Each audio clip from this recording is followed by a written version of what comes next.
আমরা যখন কোনো বড় লোকের আত্মীয়র বাসায় বেড়াতে যাই তখন এক্সপেন্সিভ গিফট নিয়ে যাই, দামি দামি কিছু জিনিস।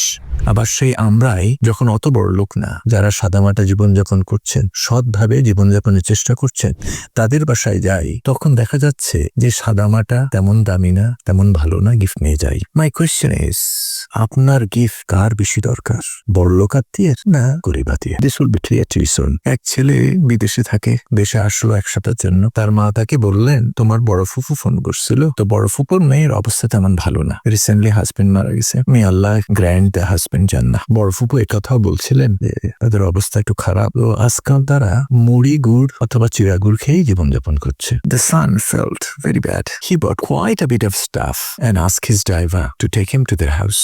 বাসা সে চিনত না, ড্রাইভার তাকে ধানমন্ডিতে নিয়ে গেল, ফ্ল্যাটে দেখালো। সে তাদের ফ্ল্যাটে গেল, তার কাজিনের ফ্ল্যাটে গেল, বেশ ভালো ফ্ল্যাট, বড়, খুব সুন্দর। সে দেখলো কয়েকজন রাজমিস্ত্রি মিলে তাদের বাসার যে এসি তার ফ্রেম তৈরি করছে সেগুন কাঠ দিয়ে। সে যাই হোক, after the visit he came back home and talk to his mother. বলল, বড় ফুপু তোমাকে যে ইনফরমেশন দিলেন এটা ঠিক নাই। সে কি কি দেখলো সমস্ত কিছু তার মাকে বলল, এবং এটা বলল যে আমি একটা জিনিস বুঝতে পারি না, তারা যদি চিড়া গুড় বা মুড়ি গুড় খেয়ে দিন যাপন করে, ধানমন্ডিতে কেন থাকে? এসির চারপাশে সেগুন কাঠের ফ্রেম তাদের কেন বসাতে হয়? ছেলেটা একটু অসন্তুষ্ট হয়ে মাকে বলল যে তেল মাথায় তেল দিতে তা ভালো লাগে না।